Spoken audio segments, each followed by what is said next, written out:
যে ফুল যুগ যুগান্তরে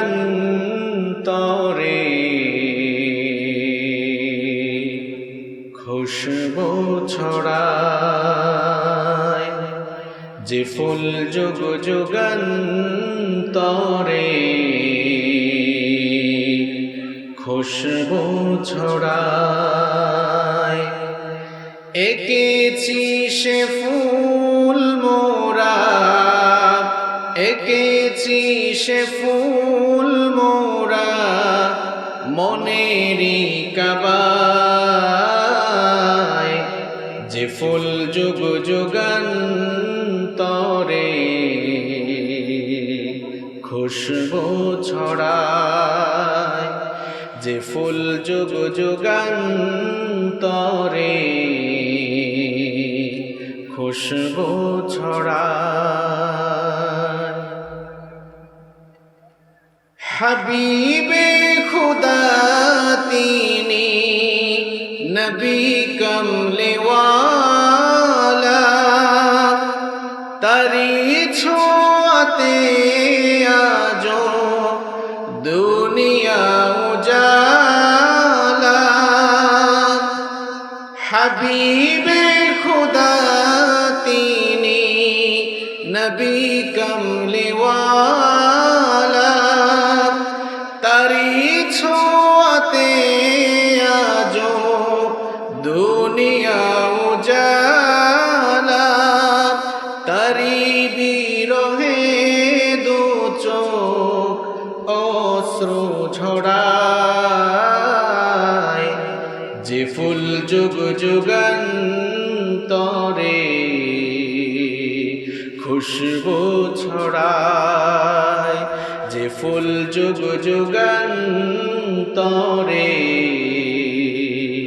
খুশবু ছড়ায়। এঁকেছি সে ফুল মোরা, এঁকেছি সে ফুল মোরা মনেরই কাবায়, যে ফুল যুগ যুগান্তরে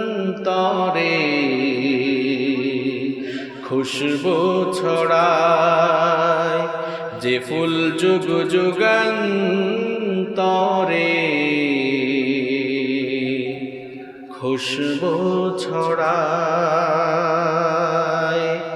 What do you mean by বারাকা? আপনি বারাকা বলতে কি বুঝেন? What's the definition of বারাকা? এই বারাকার ডেফিনেশন কি? আমি যদি আপনাদেরকে জিজ্ঞেস করি, আচ্ছা বলেন তো বরকত মানে কি?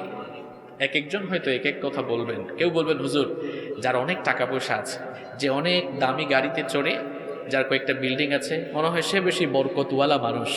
আচ্ছা আমাকে বলেন তো আপনারা, এমন বহু মানুষের টাকা পয়সা আছে, কোন দিক দিয়ে আসে আর কোন দিক দিয়ে যায় সে নিজেই হিসাব নিকাশ করে পায় না। আছে আছে, তার মানে অনেক ইনকাম আছে কিন্তু কোনো বরকত নাই। আবার অনেক মানুষ আছে লম্বা হায়াত পেয়েছে, 20, 30, 40, 50, 60 বছর হায়াত পেয়েছে, কিন্তু তার জীবনে সে খুব বেশি কিছু করতে পারে নাই, ইবাদত বন্দেগীও বেশি করতে পারে নাই, তার জীবনে সফলতার চূড়ান্ত লক্ষ্যেও সে পৌঁছাতে পারে নাই। তার মানে লম্বা হায়াত পেয়েছে কিন্তু হায়াতে কোনো বরকত পায় নাই। দেখবেন অনেক ভাইরা খুব বেশি কাজ করে, অনেক পরিশ্রম করে, কিন্তু এত পরিশ্রম করার পরেও কাজের ফলাফল ভালো হয় না, তার মানে তার কাজের মধ্যে বরকত নেই। আবার অনেকে আছে অনেক সম্পদ অর্জন করেছে কিন্তু তার এই সম্পদের ভেতরেও বরকত থাকে না। অনেকে আছে, আমার ছাত্র ভাইরা যারা আছে তোমরা শোনো, অনেকে অনেক বেশি পড়ে, দেখবা অনেক স্টাডি করে, অনেক পড়ে, কিন্তু পরীক্ষায় রেজাল্ট ভালো হয় না, কারণ তার পড়ার মধ্যেও কোনো বরকত নেই। তাহলে বরকত মানে কি? আচ্ছা বললেন তো আমাকে, একটু আওয়াজ দিন আপনারা। হ্যাঁ, আমি কিন্তু বেশি লম্বা চৌড়া কথা বলি না, খুব অল্প স্বল্প কথা বলবো, কিন্তু দামি দামি কথা বলবো ইনশাআল্লাহ। তো আপনাদের একটু পার্টিসিপেট দরকার। বলেন তো আমাকে, একটু জবানটা খুলে একটু বলেন আমাকে, বরকত এই শব্দটি কি আরবি না বাংলা? হ্যাঁ, আরবি। বারাকা, ইটস অ্যান অ্যারাবিক ওয়ার্ড, এটি আরবি শব্দ। এর অর্থ কি? কল্যাণ, সমৃদ্ধি, প্রাচুর্য, মঙ্গল। কোনো জিনিসে বারাকা যখন চলে আসে, যখন কোনো কাজে বা কোনো বিষয়ে আল্লাহর তরফ থেকে বরকত নেমে আসে, তখন ওই বিষয়টি বা ওই কাজটি বান্দার জন্য কল্যাণকর হয়ে যায়, সুখকর হয়ে যায়। তার কারণ ওই জিনিসটাতে বরকত যিনি দিয়েছেন তিনি হচ্ছেন গোটা বিশ্ব জাহানের মালিক। বরকত নাই, ক্ষমতা থাকবে, সম্পদ থাকবে, গাড়ি থাকবে, বাড়ি থাকবে, জীবনে সুখ শান্তি থাকবে না। আমি যদি এখন বলি সুখ শান্তি জীবনে চান না কে কে, কেউ হাত তুলবে না। যদি বলি সুখ শান্তি সমৃদ্ধি আর জীবনে বরকত চান কে কে, দেখি হাত তোলেন তো। বরকত চান তো সবাই, যারা হাত তুলেন এরা চায় না। কারা কারা বরকত চান হাত তোলেন, আমি চাই। আচ্ছা, হাতগুলো নামান। আমাদের জীবনে বরকত আসতেছে না কেন? আমাদের জীবনে এত দুঃখ দুর্দশা কেন? কেন সুখের দেখা পাই না? কেন আমরা বরকতের সাগরে হাবুডুবু খাচ্ছি না? কেন আল্লাহর তরফ থেকে বরকত বন্ধ হয়ে গেল? কেন এত টাকা পয়সার মালিক হওয়ার পরেও কেন আমাদের জীবনে বরকত আসতেছে না? এর কারণগুলো কি? আজকের আলোচনায় কোরআন সুন্নাহ থেকে এগুলো আমরা বের করব। কেন আমাদের হায়াতে বরকত নাই, সময়ে বরকত নাই, পরিবারে বরকত নাই, ইনকামে বরকত নাই, জীবনে বরকত নাই, রাজনীতিতে বরকত নাই, অর্থনীতিতে বরকত নাই, এক কথায় জীবন থেকে বরকত হারিয়ে গেল কেন? এটা আমরা কোরআন সুন্নাহ থেকে ঘেটে ঘেটে আজকে বের করব এবং বরকত পাওয়ার জন্য আমাদের করণীয় কি কি করতে হবে সেটাও আমরা আজ কোরআন সুন্নাহ থেকে জেনে নিব ইনশাআল্লাহ। সবাই বরকত চান তো জীবনে? নাম্বার 1, আমরা ঈমান এনে তাকওয়া ভিত্তিক জীবন যাপন করব। ঈমানদার হয়ে তাকওয়া ভিত্তিক জীবন যাপন করবে যারা, বরকত নাজিল হওয়ার কারণ হয়ে যাবে তারা। ঈমান এনে তাকওয়া ভিত্তিক জীবন যাপন যারা করবে, রব্বুল আলামিন তাদের জীবনে বরকতের বারিধারা নাজিল করবেন। এই কথাটি আমার নয়, কোরআনুল কারীমের 7 নম্বর সূরা সূরাতুল আরাফের 96 নম্বর আয়াতে রব্বুল আলামিন বললেন, ওয়ালাউ আন্না আহলাল কুরা আমানু واتقوا لفتحنا عليهم بركات من السماء والأرض। আল্লাহ তাআলা বলছেন, জনপদের লোকেরা যদি ঈমান আনয়ন করে, ঈমান আনার পরে যদি তারা আল্লাহকে ভয় করার নীতি অবলম্বন করে, তারা যদি তাকওয়ার নীতি অবলম্বন করে, আমি আল্লাহকে ভয় করে যদি তারা তাদের জীবন যাপন করে, তাহলে আমি শুধু আসমান থেকে নয়, মাথার উপরের আসমান আর পায়ের তলার জমিন থেকে, আসমান আর জমিনের উভয় জায়গা থেকে বরকতের দুয়ার তাদের জন্য খুলে দেব। আপনি এই একটা কাজ করেন, তাকওয়া ভিত্তিক জীবন যাপন করেন। আল্লাহ তাআলা ঘোষণা করেছেন, বান্দারে তোর জন্য আমার আসমান আর জমিনের বরকতের যতগুলো দুয়ার রয়েছে সব তোর জন্য আমি খুলে দিব। সুবহানাল্লাহ। একটি গুণে গুণান্বিত হওয়া লাগবে। গুণটার নাম কি জোরে বলেন? সবাই তো বললেন না। গুণটার নাম কি? এখন প্রশ্ন হলো, what is taqwa? What is taqwa? It's an Arabic word. এটাও তো আরবি শব্দ। এর অর্থ হলো, এর অনেক অর্থ। অ্যারাবিক অভিধান ডিকশনারি খুলে দেখবেন, ভয় করা, বিরত থাকা, সাবধান হওয়া, পরহেজ করা, আত্মশুদ্ধি অর্জন করা, এক্সেট্রা এক্সেট্রা, অনেক অর্থ আছে। আপনি যদি বলেন হুজুর এক কথায় বলে দেন, এক কথায় তাকওয়া হচ্ছে আল্লাহকে ভয় করে সমস্ত হারাম থেকে, অন্যায় থেকে নিজেকে বাঁচিয়ে রাখার নামই হচ্ছে তাকওয়া। সম্মানিত ভাইয়েরা, এটি এমন একটি কোয়ালিটি, কান খাড়া করে শুনেন আপনি, এটি মুমিনের এমন গুরুত্বপূর্ণ একটি কোয়ালিটি। এই কোয়ালিটি যে অর্জন করতে পারবে, আল্লাহর কাছে ওই মানুষটার মর্যাদা তামাম মাখলুকাতের উপরে চলে যাবে। তার স্ট্যাটাস, তার ডিগনিটি, তার মর্যাদা সবার উপরে চলে যাবে। আমি যদি বলি, বলেন তো সবচেয়ে মর্যাদাবান কারা? আপনারা হয়তো কিছু ভিআইপি আর কিছু সিআইপির নাম বলবেন।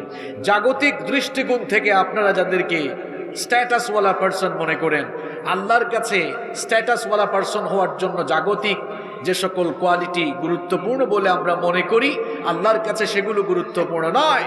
বরং আল্লাহ তাআলা বলেছেন, ইন্না আকরামাকুম ইনদাল্লাহি আতকাকুম, তোমাদের মধ্যে তাকওয়াবান যারা আমার কাছে দামি তারা। সুবহানাল্লাহ। এই একটি গুণ অর্জন করলে মর্যাদা সবার উপরে। আর এটি যার ভেতরে নাই, সে শয়তানের চেয়েও আরো নিচের লেভেলে নেমে যায়। গুণটার নাম কি? তাকওয়া। তাকওয়া এটি যদি কারো অন্তরে ঢুকানো যায়, আল্লাহর কসম, আল্লাহর কসম, তাকে আপনি যদি আপনি দড়ি দিয়ে তার হাত পা বেঁধে চাবক পিটান, এই অন্যায় তোকে করা লাগবে, করবে না। যদি তার ভেতরে কি থাকে, আমি চ্যালেঞ্জ করছি, কারো অন্তরে তাকওয়া ঢুকিয়ে দেন, পুলিশ আর র্যাব যদি তার কাপড় খুলেও পিটায়, এরপরেও তাকে দিয়ে খারাপ কাজ করানো যাবে না, যাবে না, যাবে না। চ্যালেঞ্জ করছি আমি। শুধু পিটায়া মানুষ ভালো বানানো যায় না। নবীজি কি করেছেন? দাওয়াত দিয়ে অসভ্য বর্বর লোকগুলোকে যখন মুসলমান বানালেন, এদের সবার অন্তরে তাকওয়া ঢুকিয়ে দিলেন। পরিবর্তন কেমনে আসলো দেখেন। এমন পরিবর্তন আসলো, যেই লোকগুলো জাহেলি যুগে ছিল নারীর ইজ্জত আর সতীত্বের জব, ইসলামের ছায়াতলে আসার পর তারাই হয়ে গেল নারীর ইজ্জত আর সতীত্বের পাহারাদার। আল্লাহু আকবার।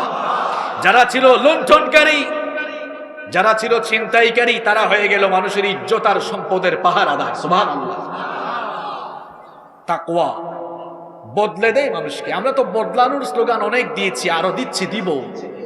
যদি বদলাতে চাই, যারা বদলানোর স্লোগান দেই, আমরা আগে তাকওয়ার গুণে গুণান্বিত হয়ে নিজেরা বদলাবো, এরপরে তাকওয়ার কথা বলবো। আমাদের পরিবার, সমাজ, রাষ্ট্র, দেশ সব বদলে যাবে ইনশাআল্লাহ। আল্লাহর ভয় কি মারাত্মক জিনিস এটা। বলেন তো, আল্লাহর ভয় যদি সত্যিকার অর্থে কোনো বান্দার অন্তরে থাকে, সে মিথ্যা বলতে পারবে? গীবত করতে পারবে? চুরি ডাকাতি করতে পারবে? মানুষের হক নষ্ট করবে? করবে না। কারণ তার ভেতরে আছে কার ভয়? আল্লাহর ভয়। এক নম্বর কোয়ালিটির কথা বলছিলাম। আল্লাহর ভয় যারা অর্জন করবে, রব্বুল আলামিন সূরা আরাফের মধ্যে বলেছেন, আসমান আর জমিনের বরকতের দুয়ার আমি ওই বান্দার জন্য খুলে দেব। আজ আমার আপনার জীবনে বরকত নাই কেন? এত টাকা পয়সা উপার্জন করি, তারপরেও সুখ নাই কেন? কারণ টাকা পয়সা উপার্জনের মধ্যে আল্লাহর ভয় নাই। আল্লাহকে ভয় না করে হারাম উপায়ে উপার্জন করি, সারাদিন মিথ্যা বলি, মানুষের নামে অপবাদ দিই, বাজে কথা বলি, বরকত কেমনে আসবে? যদি আমরা তাকওয়ার নীতি অবলম্বন করে আল্লাহকে ভয় করে চলি, তাহলে আমাদের জীবনটাকে বরকত দিয়ে ভরে দিবেন। এই ঘোষণা যিনি দিয়েছেন তিনি কে? তাকওয়ার নীতি যারা অবলম্বন করবে, আল্লাহ তাআলা বলেছেন আমি তাদেরকে ওয়ালি বানিয়ে দিব। কি বানিয়ে দেব?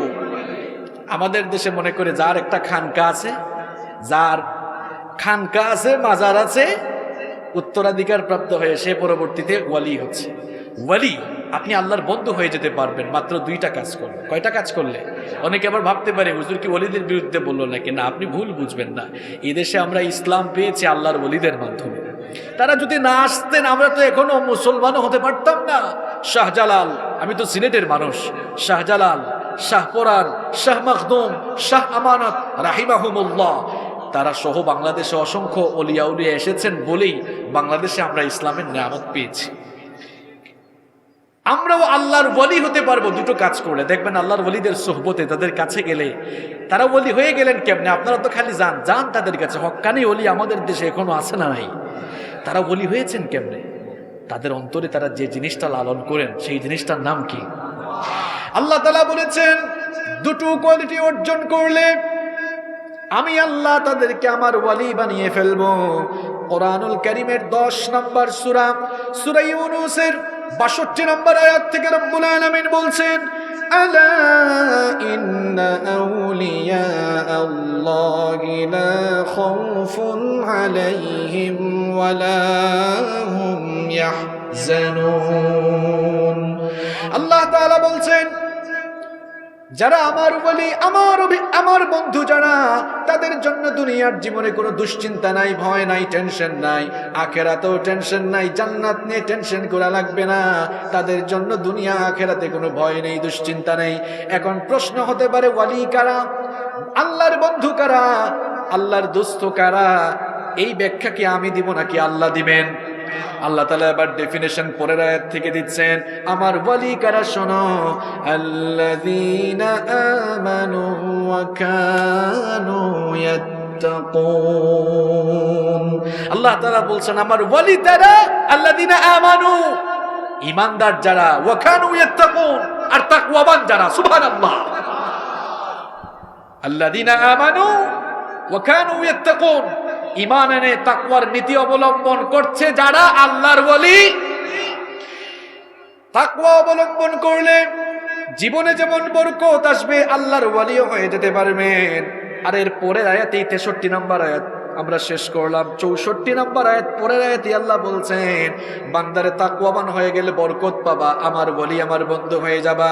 শুধু তাই নয়, আরেকটি সুসংবাদ নাও, লাহুমুল বুশরা ফিল হায়াতিদ দুনিয়া ওয়া ফিল আখিরাহ লা তাবদীলা লিকালিমাতিল্লাহ যালিকা হুয়াল ফাওজুল আযীম। আল্লাহ তাআলা বলছেন এই তাকওয়াবান হয়ে গেলে লাহুমুল বুশরা, তাদের জন্য সুসংবাদ রয়েছে, ফিল হায়াতিদ দুনিয়া ওয়া ফিল আখিরাহ, দুনিয়া আখিরাতে উভয় জায়গায় তাদের জন্য আমার তরফ থেকে সুসংবাদ রয়েছে। সুবহানাল্লাহ। তাহলে জীবনে যদি আমরা বরকত পেতে চাই, 1 নাম্বার কাজ তাকওয়াবান হতে হবে। এই পয়েন্ট আমরা শেষ করছি আরো একটি কথা বলে। তাকওয়া কি? তাকওয়া হচ্ছে আল্লাহর ভয়ে সমস্ত অন্যায়, পাপাচার, জুলুম, হারাম থেকে নিজেকে বাঁচিয়ে রেখে আল্লাহর দ্বীনের পথে পরিচালিত করার নামটাই হচ্ছে তাকওয়া। আমরা সবাই তাকওয়া অবলম্বন করতে পারবো তো ইনশাআল্লাহ? আল্লাহ আমাদেরকে তৌফিক দান করেন। আমরা কোন বিষয় নিয়ে জানি কথা বলছি? জীবনে বরকত লাভের 15টি উপায়। কয়টি উপায়? আমার ভাইরা, কষ্ট হচ্ছে না তো আপনাদের? 1 নাম্বার কি বললাম? তাকওয়াবান হয়ে যেতে হবে আমাদেরকে। আল্লাহ তৌফিক দান করেন। জীবনে যদি আমরা বরকত চাই, 2 নাম্বার যে কাজটি আমরা করব সেটি হচ্ছে আমরা যে কোনো কথা, যে কোনো কাজের শুরুতে বরকত পাওয়ার জন্য আমরা বাসমালা অর্থাৎ বিসমিল্লাহির রহমানির রহিম পড়ব। আমরা আল্লাহর নামে বক্তব্য শুরু করব, আল্লাহর নামে কথা বলা শুরু করব, আল্লাহর নামে কাজ শুরু করব। তাহলে আল্লাহর নামে আল্লাহর গুণগান প্রশংসা করে কোনো কথা বা কাজ শুরু করলে ওই কথা, ওই কাজে বরকত দিবেন কে? আল্লাহ তাআলা বরকত দিয়ে দিবেন। এই যে আপনারা এখন মাহফিল শেষ করে বাড়িতে যাবেন, বাড়িতে ঢোকার সময় বিসমিল্লাহ বলে ঢুকিয়ে, আবার বাড়ি থেকে বের হওয়ার সময় বলবেন বিসমিল্লাহি তাওয়াক্কালতু আলাল্লাহ বলে বের হয়ে দেখেন না আপনার হেফাজতকারী স্বয়ং যিনি হয়ে যাবেন তিনি কে? আমরা অনেক সময় ঘরের মধ্যে ঢুকে কিন্তু বিসমিল্লাহ বলি না।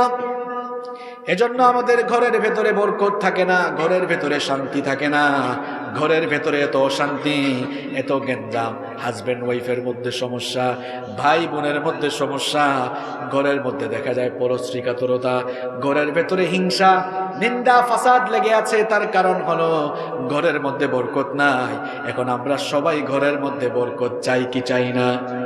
আরো জুড়ে বলেন, ঘরের ভেতরে আমরা বরকত চাই কি চাই না? এবার দেখেন মুসলিম শরীফের 2018 নম্বর হাদিস। বরকত পাওয়ার জন্য আমাদেরকে নবীজি কি করতে বলেছেন? নবীজি বলেছেন, ইযা দাখালার রাজুলু বাইতাহু ফাযাকারাল্লাহু ইনদা দুখুলিহি ওয়া ইনদা তুআমিহি, যখন আল্লাহর কোনো বান্দা ঘরে ঢোকার সময় বিসমিল্লাহ বলে ঢুকে, কিংবা খাবার খাওয়ার সময় বিসমিল্লাহ বলে খায়, শয়তান তখন দুঃখ ভারাক্রান্ত হৃদয়ে তার সঙ্গী সাথীদেরকে বলে, লা মাবিতা লাকুম, এই ঘরের মধ্যে তোমাদের থাকারও জায়গা নাই, খাওয়ারও কোনো জায়গা নাই। নবীজি বলেছেন বিসমিল্লাহ বলে ঘরে ঢুকলে, বিসমিল্লাহ বলে খাবার খেলে, ওই খাবারে বা ওই ঘরে আর শয়তান থাকতে পারে না, ওই খাবারের মধ্যে শয়তান পার্টিসিপেট করতে পারে না।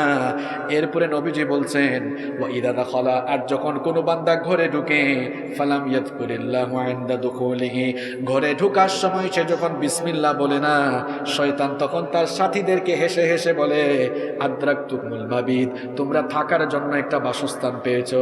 কারণ বিসমিল্লাহ বলে যে লোকটা ঘরে ঢুকলো না, বরকত থেকে বঞ্চিত হলো, আর ওই লোকটার সাথী হয়ে গেল কে?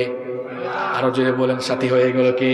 এজন্য শয়তান তার চেলাপেলাদেরকে বলে, সুসংবাদ গ্রহণ করো, এই তো আমাদের এক জাতি ভাই পেয়েছি, এখানে থাকার জায়গা পেয়েছ। এরপরে লোকটা ঘরে ঢুকে যখন আবার বিসমিল্লাহ না বলে খাবার খাওয়া শুরু করে, শয়তান তার সঙ্গীদেরকে বলে, আবার সুসংবাদ নাও, এতক্ষণ তো থাকার জায়গা হয়েছিল, এবার খাবারেরও ব্যবস্থা হয়েছে।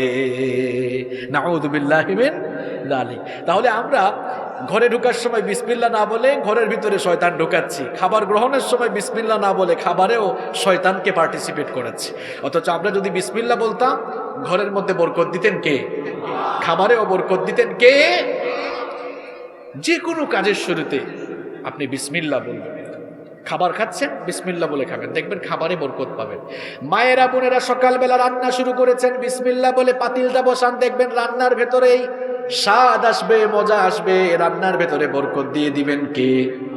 ঘর থেকে বের হয়েছেন, বিসমিল্লাহ বলবেন। আমার ছাত্র ভাইয়েরা, পড়ায় বসার সময়, বইটা খোলার সময় বিসমিল্লাহ বলো, এরপরে পড়াটা শুরু করো। তোমার জ্ঞানের মধ্যে, ইলমের মধ্যে বারাকা দিবেন কে? সব কথা কাজের শুরুতে বিসমিল্লাহ বললে বরকত পাওয়া যাবে। এমনকি যখন খাবার খাবেন, বরকতের জন্য যত কাজ করা দরকার সব করবেন। আমরা অনেকে আছি খাবার খাওয়ার সময় আঙ্গুল দিয়ে, হাত দিয়ে খাবার খাই না, বাপরে বাপ, চামচ লাগায়, বলে চাইনিজ রেস্টুরেন্ট আজকে বাফেট ডিনার। বাপরে বাপ, বুফে খাওয়া দাওয়া করে। আছে আছে। আমি একবার আমার স্টুডেন্ট লাইফের মজার একটি ঘটনা আপনাদেরকে শোনাচ্ছি। আমি তখন অনার্সের ফাইনাল ইয়ারের দিকে চলে এসেছি। তো একটা বুফে ডিনারে পার্টিসিপেট করলাম। তো সবাই দেখি ওখানে চামচ, তারপর কি বলে চাকু দিয়ে কেটে কুটে একটু স্টাইল করে ঝনঝন ঝনঝন আওয়াজ করে খাচ্ছে। আমি তো হুজুর মানুষ, আমি গেলাম। আমি গিয়ে তারপরে যতগুলো আইটেম ছিল সব নেওয়ার পরে আমি আবার হাত দিয়ে খপাত খপাত করে খাওয়া শুরু করেছি, হাত দিয়ে খাচ্ছি।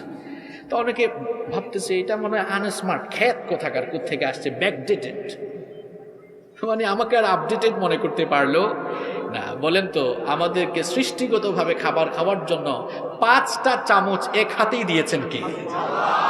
সুবহানাল্লাহ। আজকে সায়েন্স, আজকের বিজ্ঞান গবেষণা করে কি বলছে দেখেন। নবীর সুন্নাহ আপনি মেনটেন করলে কি হবে।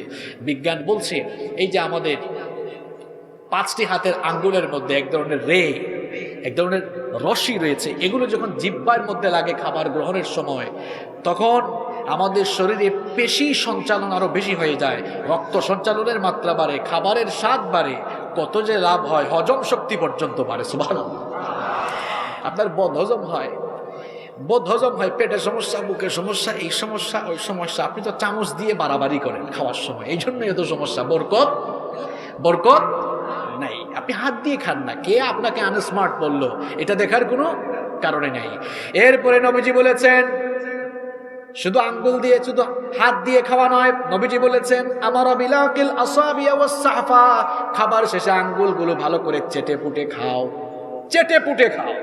আমরা টিস্যু দিয়ে মুছে তারপর উঠে যাই। নবীজি সাহাবীদেরকে বললেন শোনো, খাবার খাওয়ার পরে আঙ্গুলগুলো চেটে খাও, প্লেটটাও চেটে খাও। সাহাবীরা বলছেন নবীজি খাবারের পরে প্লেটটাকে এমন ভাবে চেটে খেতেন, নবীজির প্লেট দেখলে মনে হতো এটা কেউ যেন এখন পরিষ্কার করে রেখেছে। সুবহানাল্লাহ। কারণ আমরা অনেকে চেটে পুটে খাই না, না জানি কেউ আমাদেরকে রাক্ষস ভাবে কিনা। এখন বর্তমান বিজ্ঞানীরা কি বলছেন, পুষ্টিবিদ যারা, তারা বলছেন মানুষ যখন খাবার খায়, ওই যে একটু আগেই সিফাত হাসান ভাই একটা কথা বলে গেলেন না, শেষ ভালো যার সব ভালো। আপনি যে খাবারটা খেলেন, মাখামাখি করলেন, খাবারের পুষ্টিকণার সব সার নির্যাস ওই প্লেটের শেষে জমা থাকে। ওইটা যখন আপনি খান, তখন আপনার শরীরে ভিটামিন বি কমপ্লেক্স, এটা আরো বেশি পরিমাণ উৎপাদন হয়। ভিটামিন বি কমপ্লেক্স আপনি পেয়ে যাচ্ছেন। এটা আমার কথা নয়, বর্তমান বিজ্ঞানী এটা বলছে। আপনি শারীরিকভাবে আরো বেশি সুস্থ থাকতে পারবেন, হজম শক্তি বাড়বে, রোগবালাই কমবে, রোগ প্রতিরোধ ক্ষমতা বাড়বে ইনশাআল্লাহ। নবীজি বললেন শোনো, চেটে পুটে খাও। কেন? নবীজি বললেন ইন্নাকুম লা তাদরুনা ফি আইয়িহিল বারাকা, তোমরা তো জানো না বরকতটা কোন জায়গায়। অর্থাৎ আঙ্গুল চেটে খাও, প্লেটটাকে চেটে পুটে খাও, ওইটার মধ্যে বরকত আছে। সুবহানাল্লাহ। তাহলে বরকত লাভের জন্য 2 নাম্বার যে কাজ করব, আমরা বিসমিল্লাহ বলে যে কোনো কাজ শুরু করব। পারবো তো ইনশাআল্লাহ? কষ্ট হচ্ছে আপনাদের? আচ্ছা, আমি তো এই প্রাথমিক পয়েন্টগুলো বলছি। আমরা কয়টা কথা বলবো বলছিলাম? 15টি কথা। কয়টা? বাকি কথাগুলো আরো সুন্দর। ধৈর্য থাকবে তো আপনাদের? বলেন ইনশাআল্লাহ। নাম্বার 3, জীবনে বরকত লাভের জন্য আমরা 3 নাম্বার যে কাজটি করব সেটি হচ্ছে আযান হয়ে গিয়েছে, সব কাজ বন্ধ, আল্লাহর কাজ শুরু। চলে যাব কোথায়? এখন নামাজ পড়লে, নামাজে গেলেই যে বরকত হয়, এটার জন্য তো একটা রেফারেন্স লাগবে, একটা দলিল তো লাগবে। দেখেন রব্বুল আলামিন কোরআনুল কারীমের 20 নাম্বার সূরা সূরাতুত তাহা এর 132 নাম্বার আয়াতে বললেন, আমি তো সূরা আর আয়াত নাম্বার বলছি, বাড়ি গিয়ে মিলিয়ে দেখবেন, ওয়া وأمر أهلك بالصلاة واصطبر عليها لا نسألك رزقا نحن نرزقك والعاقبة للتقوى আল্লাহ তাআলা বলছেন, হে নবী, আপনি আপনার পরিবারের লোকদেরকে সালাতের ব্যাপারে আদেশ দান করুন এবং নিজেও এই ব্যাপারে অবিচল থাকুন। এই যে আমার জন্য সালাত আদায় করছেন, আমি তো রিজিক চাই না, বরং আমার জন্য সালাত আদায় করলে আমি রিজিকের মধ্যে বরকত দান করব। সুবহানাল্লাহ তো বললেন ঠিক, কিন্তু আপনারা কাজটা করেন কি? আজান হয়ে গেলে ভাবেন আরে 15 মিনিট দোকানটা বন্ধ করলে লস হবে, আর আল্লাহ বলছেন না, যাও একটু বন্ধ করে যাও না, দেখবা আসার পরে বরকতটা কেমনে বাড়িয়ে দিই। সুবহানাল্লাহ। আপনার ব্যবসায় বরকত নাই কেন? আপনি তো আল্লাহর কাজ করেন না। আপনি নামাজকে বলেন কাজ আছে, নো, আপনি কাজকে বলবেন আমার নামাজ আছে, ঠিক কি না? নামাজ পড়ছেন না, বরকত নাই তো আপনার হায়াতে, রিজিকে বরকত নাই। ওয়াইফ বলছে মাসের শেষে কি ব্যাপারে এত টাকাই উপার্জন করো, তারপরে হয় না কেন? আপনার হবে কেমনে? আপনি তো নামাজের ধারে কাছেও নাই। আমার বাবারা, আমার ভাইয়েরা, অনুরোধ করে বলছি, নামাজ ছাড়িয়েন না। কেন নামাজ ছাড়েন আপনারা বলেন তো? আমার দেশে ফজরের নামাজে মানুষ বেশি হয় না জানাজার নামাজে মানুষ বেশি হয়? হ্যাঁ, আপনাদের গাজীপুরে ফজরের নামাজে মানুষ বেশি না জানাজার নামাজে মানুষ বেশি? জানাজার নামাজ ফরজে আইন আর ফজরের নামাজ মনে হয় মুস্তাহাব। হ্যাঁ, আহা, আচ্ছা বলেন তো, নামাজে গেলে খুশি হন কে? আল্লাহর নামে তো আসতে বললেন। নামাজে গেলে খুশি হন কে? আর নামাজটা ছেড়ে দিয়ে বসে থাকলে একজন খুশি হয়, তার নামটা কি? আচ্ছা, তাহলে ফজরের নামাজ না পড়ে ঘুম থেকে উঠলেন, আল্লাহকে খুশি করে ঘুম থেকে উঠলেন না শয়তানকে খুশি করে ঘুম থেকে উঠলেন? প্রত্যেকটি কথা আপনার বিবেকের কাছে, আপনার বিবেককে আমি প্রশ্ন করছি। আপনি পুরো সপ্তাহ নামাজে আসেননি, শুধু সপ্তাহে জুমার দিনে নামাজে আসলেন। বলেন তো, এক সপ্তাহ সমান কয় দিন? সবাই বলেন, কয় দিন? 7 দিন। প্রত্যেক দিন কয় ওয়াক্ত নামাজ? 5 গুণ 7 কত হয়? এখন আপনি যে 35 ওয়াক্তের মধ্যে 1 ওয়াক্ত আসলেন, 35 ওয়াক্তের মধ্যে আল্লাহকে খুশি করলেন কয়বার? শয়তানকে খুশি করলেন কয়বার? আনুপাতিক হারে শয়তানকে আপনি খুশি করছেন। কেন আপনি নামাজ পড়ছেন না?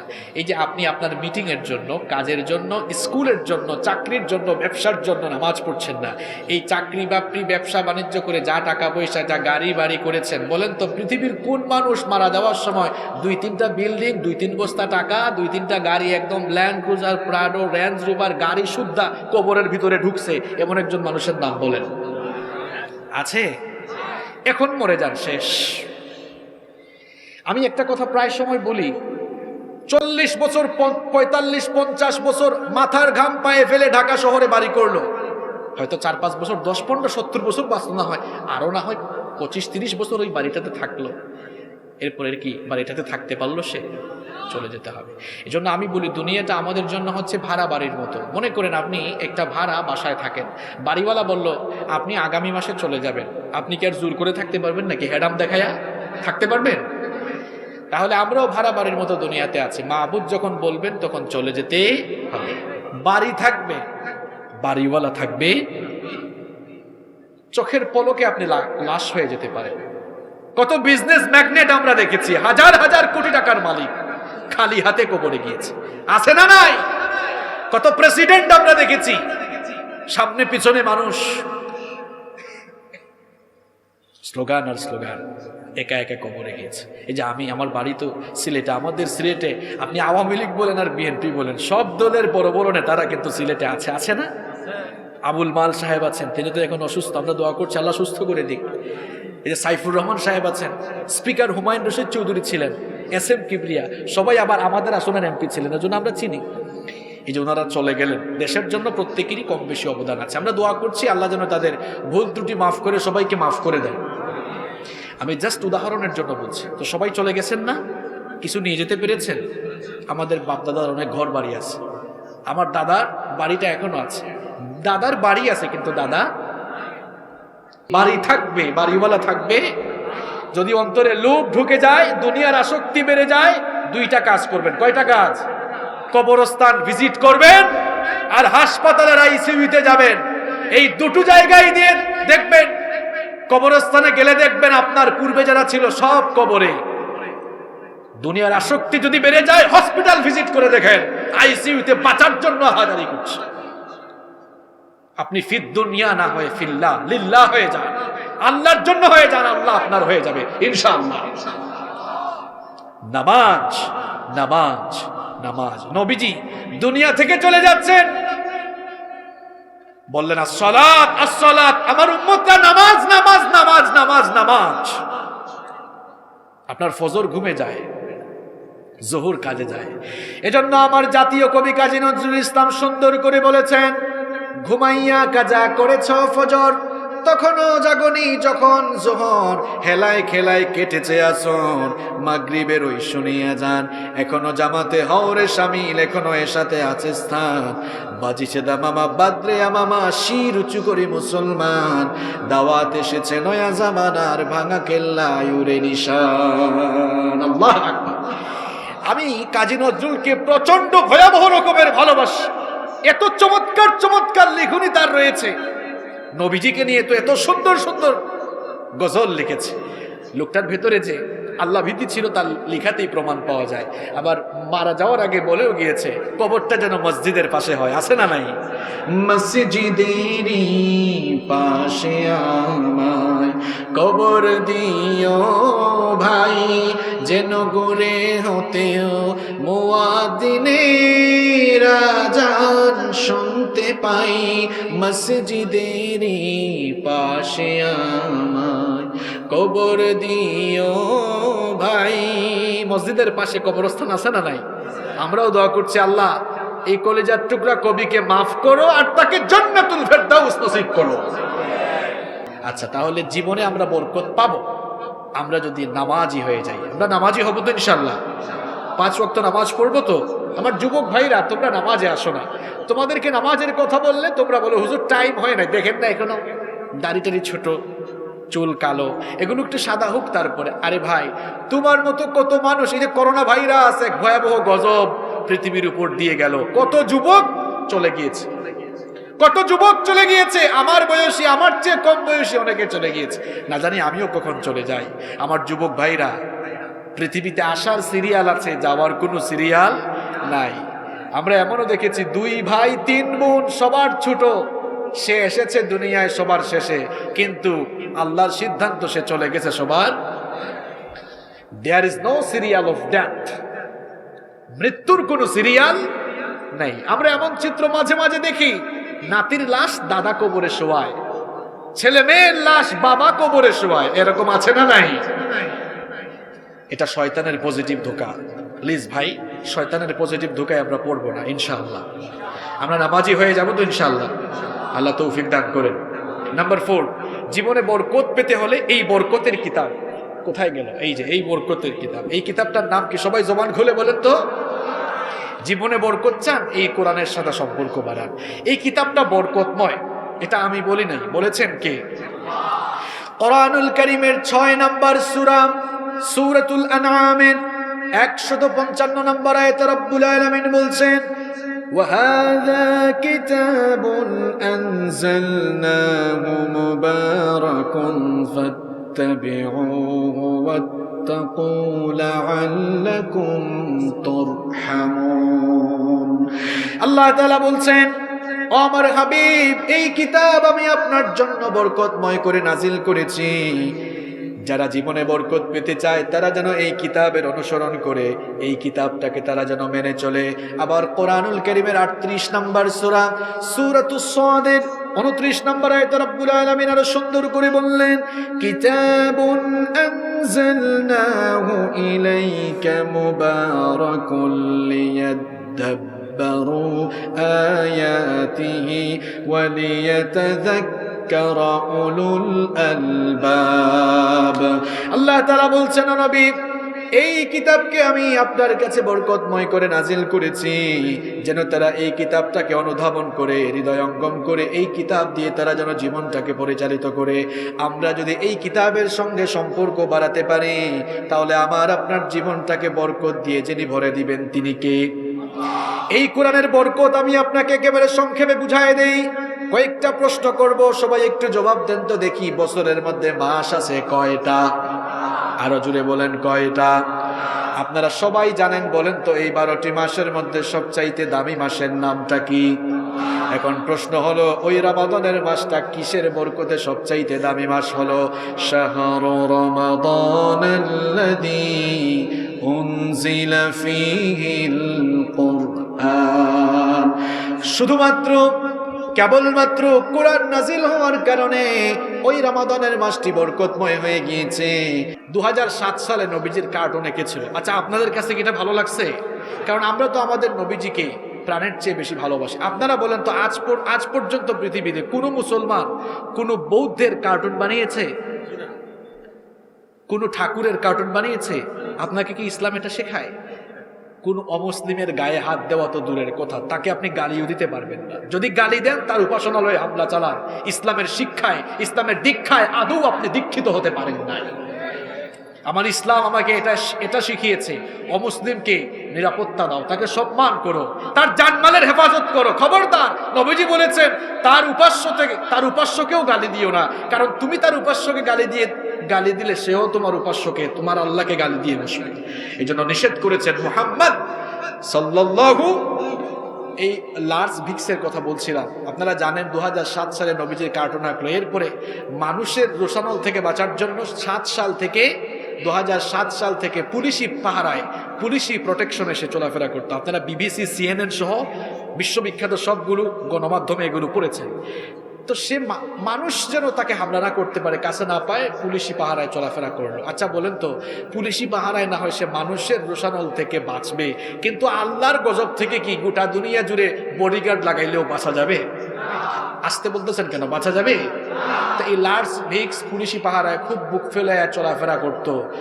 এই তো 3-4 সপ্তাহ আগে অ্যাক্সিডেন্ট করে আগুন ধরে গাড়িতে পুড়ে মারা গেল। কয়েকটা গণমাধ্যমে দেখেছি, ফায়ার সার্ভিস যখন আগুন নেভাতে গিয়েছে, আগুন নাকি আরো তেজ নাকি আরো বেড়েছে। আল্লাহু আলাম, আল্লাহ ভালো জানেন। আল্লাহর গজব তো আসতেও পারে, কারণ আগুনের তেজ বাড়ানোর মালিককে, আগুনের তেজ কমায় দেওয়ার মালিককে। ওইদিকে তো ইব্রাহিম নবীকে আগুনের কুণ্ডে ফেলানো হলো, তাও তো তার কিছুই হয় নাই, বাঁচিয়ে দিয়েছেন কি? তাহলে আগুনের তেজ আল্লাহ বাড়াইতে চাইলে আপনি পানি দিয়া কমাইতে পারবেন? পারবেন না। এখান থেকে আমাদের জন্য একটি বিরাট শিক্ষা আছে। আমরা অনেকে কি করি, অনেক সময় পাহারা পোহারায় থেকে বা আমাদের মন যা চায় তাই আমরা ইসলামের বিরুদ্ধে, কোরআনের বিরুদ্ধে বলে ফেলি। আর আমরা মনে করি আমাদের পায়ে কে, আমি তো খুব প্রোটেকশনের ভিতরে আছি। না, এই লার্জ ভিক্স থেকে শিক্ষা নিতে হবে। হয়তো আমি আমার বডিগার্ড নিয়ে চলাফেরা করে মানুষের হামলা থেকে বাঁচতে পারবো, আল্লাহর কসম, আল্লাহর গজব আসলে পৃথিবীর কেউ আপনাকে রক্ষা করতে পারবে না। এজন্য আমরা ভয় করব কাকে? ভয় করব কাকে? সালাম দিবেন তো আপনারা? সালামের কয়টা লাভ? সালাম দিলে জীবনে বরকত আসবে ইনশাআল্লাহ। চলেন একটা ক্লাস টেস্ট হয়ে যাক। আমি তো তাড়াতাড়ি শেষ করতে চেয়েছিলাম, কিন্তু কমিটির আবদারে আরেকটু যদি 10 মিনিট বাড়ে, অসুবিধা হবে? অসুবিধা হচ্ছে আপনাদের? আচ্ছা, তাহলে আমি 5টা বলে ফেলেছি। দেখি তো আমাদের এখানে যারা বসেছেন মেমোরাইজিং ক্যাপাসিটি কার কেমন। 1 নাম্বার কি বলেছিলাম? মাশাআল্লাহ, এটা তো অনেক জ্ঞানী গুণী, মনে হয় বিসিএস কেডার এই এলাকায় বেশি, তাই না? আচ্ছা, 2 নাম্বার বলেছি বাসমালা, মানে সকল কথা কাজের শুরুতে কি বলা? বিসমিল্লাহ। আর 3 নাম্বার কি বলেছি? নামাজ। মাশাআল্লাহ। 4 নাম্বার কি বলেছি? কোরআনের সাথে সম্পর্ক বাড়ানো। 5 নাম্বার সালামের প্র্যাকটিস করা। আসেন নাম্বার 6, বাকিগুলো খুব ছোট ছোট, আমি সংক্ষেপে বলবো। নাম্বার 6, 6 নাম্বার মা বাবা। মা বাবা, আত্মীয় স্বজনের সাথে ভালো আচরণ করা। অনেকে আছে এই বাবা আর মা এত কষ্ট করে পড়াশোনা করালো, মানুষ করলো, আর হে ভাই মাকে আপনি চিনেন না? না, আমরা পুরুষ মানুষ, আমরা গর্ভধারণের কষ্ট যন্ত্রণা কখনোই বুঝবো না, কখনোই বুঝবো না। রাতের বেলা এই যে দুনিয়ার মানুষ আরাম করে ঘুমাবে, মা। নাম্বার 7, 7 নাম্বার হচ্ছে সকাল সকাল ঘুম থেকে উঠে সকাল সকাল কাজে লেগে যাবেন। আমরা সকাল 10টা পর্যন্ত ঘুমাই, আর নবীজি বললেন, আল্লাহর কাছে দোয়া করলেন, আল্লাহুম্মা বারিক লি উম্মতি ফি বুকুরিহা। আমার রব, আমার উম্মতে যারা সকালবেলা ঘুম থেকে উঠে কাজ শুরু করে, তাদের কাজে আপনি বরকত দেন। সুবহানাল্লাহ। আপনার কাজে বরকত হয় না, কারণ আপনি দেরি করে ঘুম থেকে উঠেন, সকাল সকাল ঘুম থেকে উঠতে পারেন না। সকাল সকাল ঘুম থেকে উঠবেন, ফজরের নামাজ পড়েই কাজ শুরু করবেন। যুবক আর তরুণদের অবস্থা এখন এমন, ফেসবুকে স্ক্রলিং করতে করতে রাত 2টা 3টা, ঝিমাইতেছে, ঝিমাইয়াও ফেসবুক চালায়। এখন ফোন তার নাকে মুখে পড়ে, তাও সে চালায়। যুবক ছেলে, তার চেহারা সুরতের অবস্থা দেখছেন, এমনি হয়ে গেছে, গাল টাল ভেঙে। এরকম আছে না নাই? কি ব্যাপার, তুমি ইয়াং ছেলে, তোমার চেহারা একটা বিউটি থাকার কথা ছিল, বিচি টিচি বের হয়ে একদম মুখের অবস্থা খারাপ। রাতের বেলা তো তার ঘুম নাই, মাইগ্রেনের প্রবলেম, কম বয়সে মাইগ্রেন প্রবলেম হয়ে গিয়েছে। এরকম আছে না নাই? এরকম আছে না নাই? রাতের বেলা তাড়াতাড়ি ঘুমিয়ে যাও। এই ছাত্র ভাইয়েরা যারা আছো, কলেজে, বিশ্ববিদ্যালয়, ইউনিভার্সিটিতে যারা পড়ো, রাতে ঘুমাও, 10টা 11টায় ঘুমাও, সকালে উঠে পড়াশোনা শুরু করো। আমরা তো সকালবেলা পড়ে কখনো লসে পড়ে নাই। আমার স্টুডেন্ট লাইফের শুরু থেকে শেষ পর্যন্ত A+, শুরু থেকে শেষ পর্যন্ত A+। সকালবেলাকে আমরা গুরুত্ব দিয়েছি। সকালবেলা পড়ে দেখবেন সারা রাত ঘুমানোর পরে মাথা ফ্রেশ, ব্রেইনটা একদম ফ্রেশ, যা পড়বেন ব্রেইনে সেভ হয়ে যাবে। সকালবেলা পড়াশোনা শুরু করবা। যুবক ভাইরা, ব্যবসায়ী ভাইরা, হয়তো দোকান 9টায় খোলা, কিন্তু তার আগে উঠে যাবে, প্রস্তুতি নেবেন। ব্যবসায় বরকত দিয়ে দিবেন কে? নামাজও তো পড়েন না অনেকে, ফজরের নামাজ। আচ্ছা, আপনাদের এলাকায় এরকম আছে কিনা 8টার সময় অফিসে যাওয়া লাগবে, 8টার সময় 9টার সময় গার্মেন্টসে অফিসে যাওয়া লাগবে, ফোনে অ্যালার্ম দেয়, বউকে বলে, এই অগো শুনছো, আমাকে ডেকে দিও। না ডাকলে কিন্তু আবার পরের দিন সাহায্য করে। এখন অ্যালার্ম দিয়ে সে কাজের জন্য উঠতে পারে, কিন্তু ফজরের নামাজের জন্য অ্যালার্ম দিয়ে সে উঠতে পারে না। কি আজীব অবস্থা! আল্লাহ আমাদেরকে হেদায়াত দান করে। নাম্বার 8 নাম্বার হচ্ছে আল্লাহর উপরে ভরসা করা। এখন আল্লাহর উপরে ভরসা মানে এই না যে ভরসা করে বসে থাকলাম, আল্লাহ খাবার দাবার এনে দিবেন। ব্যাপারটা কি এমন? একটা ঘটনা মনে পড়ে গেল, বলবো।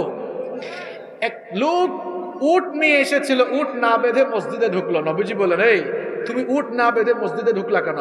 কই, ইয়া রাসূলুল্লাহ সাল্লাল্লাহু, এটা আল্লাহর উপর ভরসা করে আসছি, আল্লাহর উপর ভরসা করে রেখে আসছি। নবীজি বললেন, বের হই মিয়া মসজিদ থেকে, আগে রশি দিয়া উট বাঁধো, এরপরে আল্লাহর উপরে ভরসা করো। আপনি কাজ করবেন এবং কাজের পাশাপাশি ভরসা করবেন কার উপরে?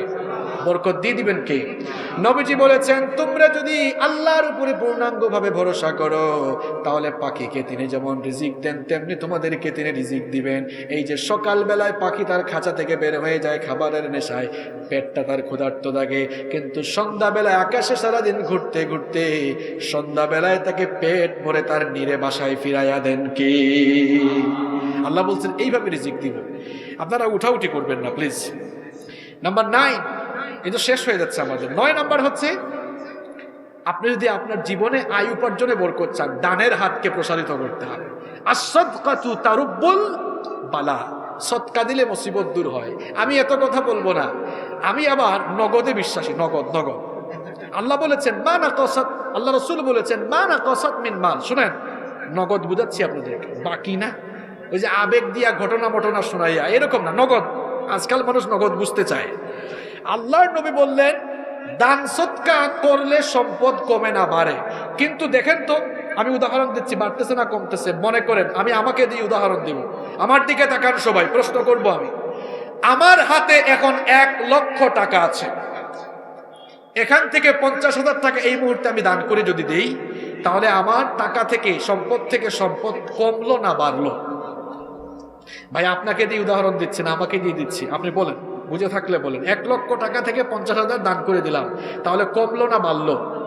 তা নবী তো বললেন না, দান করলে সম্পদ বাড়ে, আর আমরা দেখতেছি না, আসলে কমে। কথাটা বিপরীত হয়ে গেল না? ওই যে বললাম, নগদে বিশ্বাসী আমি, নগদ বুঝাবো কেমনে বাড়ে। জাকাতের অনেক আয়াত, আল্লাহ বলেছেন জাকাত দিলেই সম্পদ বাড়ে। বাড়ে কেমনে? আপনারাই তো বললেন, এই যে আমি 50,000 দিলাম, কমে গেল। বাড়ে কেমনে? আপনাদের চোখে আঙ্গুল দিয়ে সরাসরি দেখাবো তো? দেখতে চান? উদাহরণ দিচ্ছি, বুঝেন। উদাহরণটাও নগদ, বাকি না। এই গাজীপুর আপনাদের এলাকায় কোটিপতি আছে? আরে ভাই আপনারা বলেন, আমি তার কাছে চলে যাব না টাকা আনার জন্য, আছে কিনা? একজন কোটিপতি, তার কয়েক লক্ষ টাকা জাকাত আসলো, তাই না? মনে করেন তার গার্মেন্টস আছে, বুঝেন কথা, গার্মেন্টস আছে, গার্মেন্টস ফ্যাক্টরি কয়েকটার মালিক, কোটিপতি। জাকাত আসলো, এই লোকটা যদি আল্লাহকে ভয় করে জাকাত দেয় কয়েক লক্ষ টাকা, তাহলে তার টাকাগুলো কয়েকশো মানুষ পেয়ে গেল, যাদের হাতে আগে টাকা ছিল না। এখন তারা হাতে টাকার পাওয়ার পর তারা কি টাকাকে চাবাই খেয়ে ফেলবে, নাকি এই টাকা খরচ করার জন্য বাজারে যাবে? এখন বাজারে কাস্টমার আগের চেয়ে কমলো না বাড়লো? আরে ভাই বলেন, কমলো না বাড়লো? বাজারে যদি কাস্টমার বাড়ে, তাহলে বাজারে পণ্য বাড়াইতে হবে না কমাইতে হবে? পণ্য যদি বাড়াইতে হয়, পণ্য যেখানে উৎপাদন হয়, ইন্ডাস্ট্রি, ফ্যাক্টরি, মিল, কারখানা, গার্মেন্টস, সেখানে উৎপাদন বাড়াইতে হবে না কমাইতে হবে? সেখানে মানুষ আরো চাকরিতে নিয়োগ দেওয়া লাগবে নাকি লাগবে না? এখন যিনি ওই ইন্ডাস্ট্রি, ফ্যাক্টরি মালিক, তিনি মানুষ বাড়াবেন, উৎপাদন বাড়াবেন, তার উৎপাদন বাড়ালে ব্যবসা তার উপরে উঠবে না নিচে নামবে? তাহলে ওই জাকাত দিয়েছিল কিন্তু ওই ব্যবসায়ী, ওই ইন্ডাস্ট্রিওয়ালাই জাকাত দিয়েছে, দেওয়ার পরে এরা আবার দোকানে গিয়েছে, ব্যবসায় পণ্যের চাহিদা দেখা দিয়েছে, এখন আবার পণ্যের উৎপাদন বেড়েছে, ঘুরে ফিরে দেখা যাচ্ছে মানে কয়েকদিন পরেই, কয়েক মাসের মাথায় ব্যবসা যা ছিল তার আরো উপরে চলে গেছে। নগদ বুঝতে পারছেন? এবার অঙ্ক করে বুঝাই। এই অঙ্কটা আমি করি নাই, অঙ্কটা সরাসরি আল্লাহ কোরআনে করেছেন। সুবহানাল্লাহ পড়ে।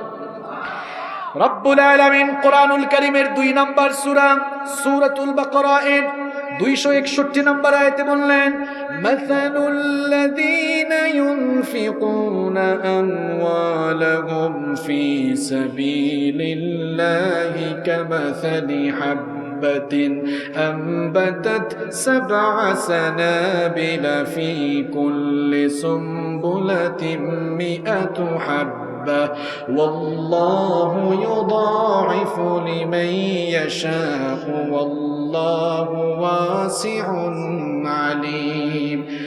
খুব ভালো করে কান লাগান। আল্লাহ তাআলা বলছেন, আল্লাহর রাস্তায় যারা তাদের টাকা পয়সা, ধন দৌলত খরচ করে, তাদের উপমা, তাদের এক্সাম্পল, তাদের উদাহরণ হলো একটি বীজের মতো। কিসের মতো? বীজ। জুড়ে বলেন, কিসের মতো? বীজ। আমাদের সিলেটে ধান, মানুষ যখন ধান চাষ করে, চাষিরা ধানকে পানিতে ভিজায়, এরপরে এই ধানগুলা জমিনের মধ্যে ছিটায়, এটাকে জ্বালা বলে। আপনাদের গাজীপুরে কি বলেন? ওই আল্লাহ বলছেন, আল্লাহর রাস্তায় যারা দান করে, এদের উদাহরণ একটা জ্বালার মতো। কিসের মতো? বুঝেন। আল্লাহ বলছেন একটা জ্বালার মতো, বীজের মতো। এবার বলেন তো, লিখে বলেন। একটা জ্বালার মতো, বীজের মতো। এবার বলেন তো, একজন চাষি ভাই যদি একটা বীজ, একটা জ্বালা ফালায়, সেখান থেকে কয়টা ধানের গাছ হয়? কথা বলেন, কয়টা ধানের গাছ? একটা ধানের গাছ হওয়ার পরে ওই ধানের গাছ থেকে কি একটা ধান হয় নাকি শত শত ধান হয়? শত শত ধান হয়। আল্লাহ তাআলা বলছেন, আমার রাস্তায় যারা ধন সম্পদ খরচ করে, উদাহরণ বীজের মতো, জ্বালার মতো, যেটাকে বপন করা হলে 7টি দানা হয়, আর 7টি দানা থেকে 700টি শীষ উৎপন্ন হয়। অর্থাৎ আমার রাস্তায় বান্দারে এভাবে তুমি দান করলে, এই বীজ বপনের অঙ্কের মতো তোমার ধন সম্পদ 700 গুণ পর্যন্ত আমি বাড়িয়ে দেব। এরপরে 11 নম্বর যে কাজটি আমরা করব, সব সময় ইস্তিগফারের সাথে আমরা লেগে থাকবো ইনশাআল্লাহ। এই তো এখানে আমাদের এক প্রিয় ভাই, নাম কি লিখেছেন? ওয়াসিম খান। কত টাকা এটা? 10,000 টাকা দিয়েছেন। মেম্বার প্রার্থী তিনি। মাশাআল্লাহ, আল্লাহ তার সাদাকা কবুল করেন, আমরা বলি আমিন। আচ্ছা, এরপরে আমরা বলছিলাম কয়টা গেল? 11টা, তাই না? 12 নম্বর হচ্ছে আপনি সব সময় সময়কে যথাযথভাবে কাজে লাগাবেন, সময়ের মূল্যায়ন করবেন। 13 নম্বর হচ্ছে অল্প তুষ্টে থাকবেন, আল্লাহর শুকরিয়া জানাবেন। এরপরে 14 নম্বর হচ্ছে বরকতময় সময়গুলোকে তালাশ করে আল্লাহর ইবাদত করবেন। নাম্বার 15 নম্বর হচ্ছে বরকতের জন্য কার কাছে দোয়া করবেন? আল্লাহর কাছে। তাহলে বরকত দিবেন কে? কেউ উঠবেন না বাবারা, ভাইরা। 2 দিন মাহফিলের শেষ দিন আজকে। আগামী বছর এই মাহফিলের বরকত আমি পাই কিনা জানি না। আচ্ছা বলেন তো, আগামীকাল রাতে আমি আপনি কবরে থাকা, এটা কি আল্লাহর দ্বারা অসম্ভব? গত রাতে কত মানুষ জীবিত ছিল, আজকে তাদের কবরের প্রথম রাত, আজকে তাদের কবরে প্রথম রাত। আমিও আপনিও চলে যেতে পারি। বাবারা, ভাইরা, আল্লাহর ওয়াস্তে বসেন, মুনাজাতটা করে বাড়ি যান।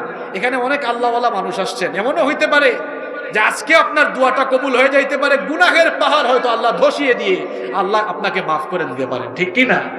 এজন্য বসে যান। এখানে অনেকগুলো প্রশ্ন এসেছে, আমি মাহফিলে প্রশ্ন উত্তর পর্ব করি না, এবং সবগুলো ইখতিলাফি প্রশ্ন। আমি ইখতিলাফকে এড়িয়ে যাওয়ার চেষ্টা করি। উম্মতের ঘরে আগুন লেগেছে, আমি পানি ঢালার চেষ্টা করছি। উম্মতের ঘরে এখন আগুন লাগছে, হয় পানি ঢালেন অথবা চুপ থাকেন, কেরোসিন ঢেলে আর আগুন বাড়াতে যাইয়েন না। এখন আমাদের অবস্থা কি জানেন? হাত এখানে বাঁধবো না এখানে বাঁধবো, দাঁড়াবো না বসবো। ফরজ নিয়ে তো মারামারি নেই, নফলে সফল ডুব। ফরজ নিয়ে তো মারামারি নেই, নফলে সফল ডুব। টুপির আকার আকৃতি নিয়ে গবেষণা হয় খুব। কি আছে এখন? কথা বলেন, আছে? কষ্ট হচ্ছে আপনাদের? আলেমে আলেমে বিভেদ এখন জালিমে জালিমে দোস্তি, আলেমে আলেমে বিভেদ এখন জালিমে জালিমে দোস্তি, পথের ঠিকানা জানা নেই কারো, কে কোথায় পাবে স্বস্তি, কে কোথায় পাবে স্বস্তি। সালাতে দুহাত কোথায় বাঁধবে নাবির, নাভির উপরে বুকে, আমিন বলবে চুপিসারে নাকি সজোরে আওয়াজে ফুকে, ছোট আরো ছোট বিষয় নিয়েও চলছে ভীষণ দ্বন্দ্ব, সব দল ভাবে আমরাই ভালো অন্যরা কালো মন্দ, ফরজ নিয়ে তো মারামারি নেই নফলে সফল যুগ, টুপির আকার আকৃতি নিয়ে গবেষণা হয় খুব। কি আজীব অবস্থা, এখন বলে ওইটা ওই দলের টুপি, ওইটা আরেক দলের টুপি, নাউজুবিল্লাহি মিন যালিক। এমন অবস্থা। আর আলেমদের অবস্থা, আল্লাহ আমাদের উপর রহম করুন। খ্যাতির নেশায় আলেমের মন ব্যস্ত, ভীষণ ব্যস্ত, এই সমাজের সব কাজ তাই জালিমের হাতে ন্যস্ত,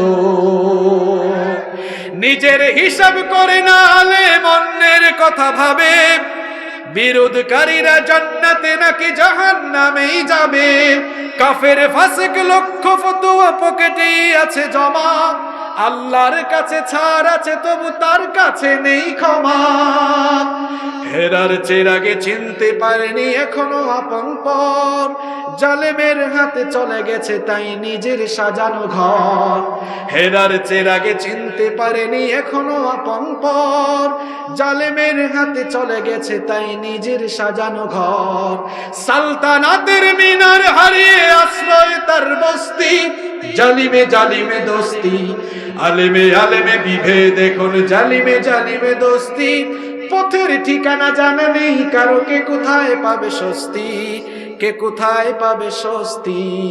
আল্লাহ আমাদেরকে এক বানিয়ে দেন। আসলে হিংসা ভুলে যাই, ভাই ভাই বুকে বুক মিলাই, কে ওয়াহাবি, কে সুন্নি, কে আহলে হাদিস সব ভুলে যান, পরিচয় একটা, আমরা মুসলমান, ঠিক কি না? পরিচয় একটা, আমরা কি? আমি যে 1.5 ঘন্টা বক্তব্য রাখলাম, বিভেদের কোনো বক্তব্য রেখেছি? কাউকে আঘাত করে বলেছি? না। আমরা ঐক্যের আহ্বান করছি, সত্য সুন্দরের দিকে আসেন, আমরা এক হয়ে যাই। আপনি আমার ভাই, কেন আমরা বিভেদ করব? আমরা একটু এক হয়ে যাই। আমরা তো নামাজে এক কাতারে দাঁড়াই, নামাজে এক কাতারে দাঁড়াই না? তাহলে নামাজের বাইরেও আমরা এক কাতারে দাঁড়াবো ইনশাআল্লাহ।